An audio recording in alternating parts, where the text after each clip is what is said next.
Looking fashionable in the Victorian era could literally take your breath away, and maybe even your life. Behind the lace and layers was a dark truth. Beauty came at a medical cost. The Victorian era gave us romantic images of high collars, flowing skirts, and impossibly tiny waists. But beneath the surface, fashion was less glamorous and more dangerous.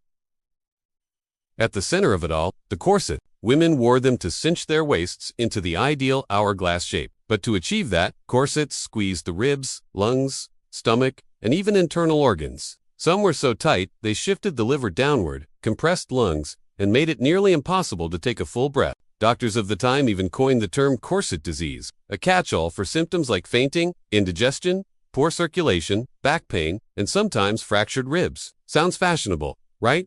But corsets weren't the only health hazard. Crinolines, those massive hoop skirts, they were made from steel or horsehair and were highly flammable. Many women tragically died when their skirts brushed against candles or fireplaces and went up in flames. Men didn't get off easy either. The stylish top hat was sometimes stiffened with mercury, which we now know is highly toxic. It gave rise to the phrase "mad as a hatter."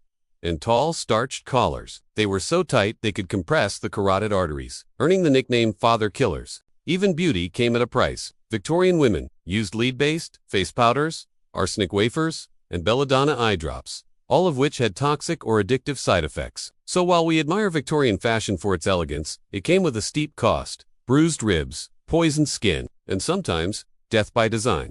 Next time you complain about skinny jeans, remember, at least they won't collapse your lungs. Follow for more strange intersections of style and science.